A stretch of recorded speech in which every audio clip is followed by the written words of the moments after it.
Hey guys, Minpin here with an introduction to a new clan called Kara Rising, as well as a quick war recap for everybody. Kara Rising is the official feeder for Kara Heroes. A few weeks ago, Kara Heroes beat One Hive 2.0 in an arranged match, and since then, because it was streamed on Twitch and because there's been a lot of recaps and talks about it in the Supercell forums, the popularity of Kara Heroes has gone way up. The number of people applying to the clan has gone way up, and so leadership decided it was time to spin up an official feeder clan, and that's what Kara Rising is. So we won our first 4 wars fairly easily. They were not difficult matches, and we were bringing in new players, and we've been sort of fleshing out the protocol for promoting people into the main clan and kicking people out of the feeder clan if they're not performing well.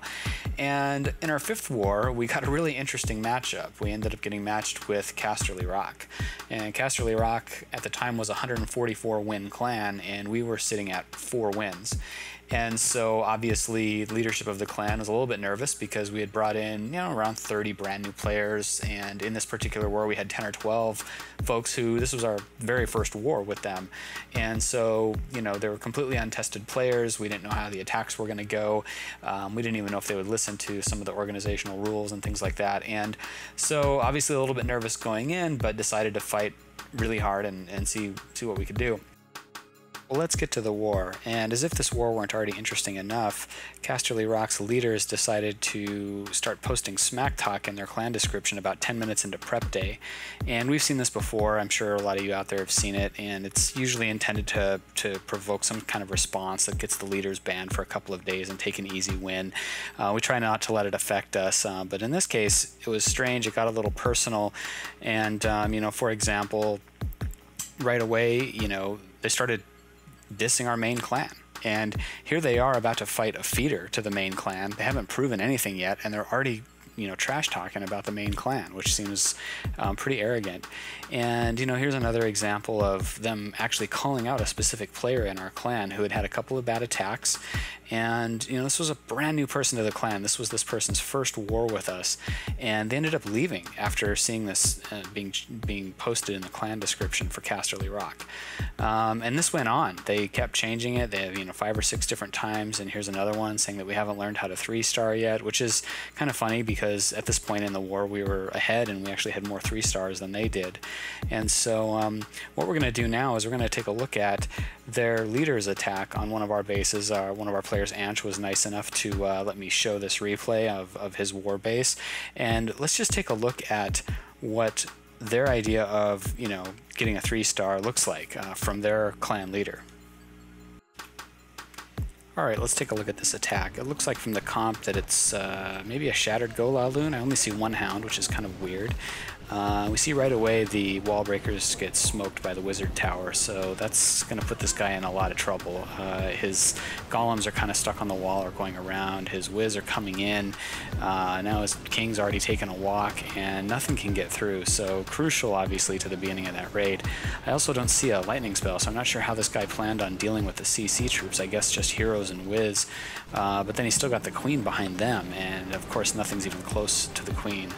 Now we see a pretty huge blunder here. We've got shallow air defenses, and the loons coming down before the hounds is a pretty big mistake, because with those shallow ADs he lost maybe 3 or 4 loons before any damage was even done to anything. And given the state of this raid, it's already looking pretty bad for this guy.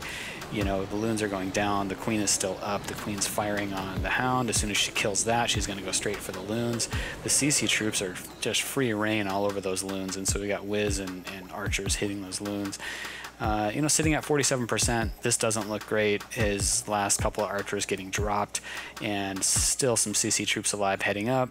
Kill that stuff off, and not even a 1-star. So this just goes to show, how dangerous it can be to throw out a bunch of smack talk, and what can actually happen in your own raids when you get nervous.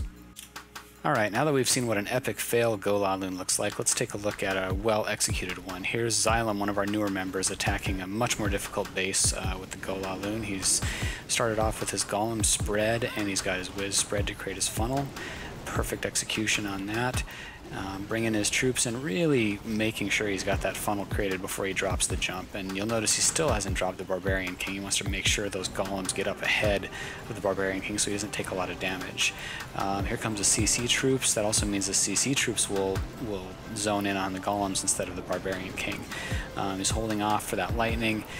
Might have been a little early on that. There was still a whiz kind of coming in the back, and then bam, he's already got his hound started. He's got his loons coming in. Since he's taken down so much defense in that bottom area, he's just going to start in a counterclockwise from about 2 o'clock. Here comes the next hound moving in. Loons following that up. Again, dropping 1 or 2 loons per defense, and perfect positioning of those air defenses means that the loons take no damage. Everything's honed in on the hounds. Last hound coming in, got a lot of loons left. He's got minions left. He's even got Goblin there ready for cleaning up some of the outer storages and collectors. At this point, this thing's over. I mean, you know, he's got tons of pups left. He's got a lot of loons left.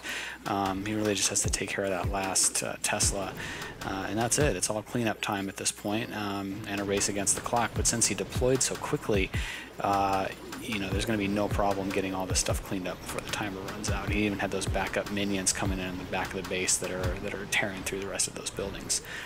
So great job, Xylem. Welcome to the clan, and really glad to have you. Really strong attacker. Alright, let's take a look at another 3-star attack, and Casterly Rock, if you're watching, this one's for you. I know how much you love 3-star attacks and have a few things to learn. So this is Anthony, otherwise known as Kiko Mimi, coming in and doing sort of a needle go holo. She's brought enough loons to lure and to take a couple of outside buildings out, and that's to help hog pathing later on in the attack. And she's dropped the golem and started creating the funnel, and she did a great job here on the funnel and really patient with the jump spell. She's really holding off until she's sure the heroes are going to go the right direction. And now she's got the golem in, and the BK is going to kill that last building, and he's going to go in, and the Archer Queen is going to just follow him in. And that's a pretty deep queen, so this is a good lure and CC kill and Archer Queen kill for a hog raid. And now it's just a matter of figuring out where to deploy the hogs, and you're going to see she's going to come from all the way from around 10 o'clock all the way through over to 5 with an Asian wall, a huge Asian wall of hogs.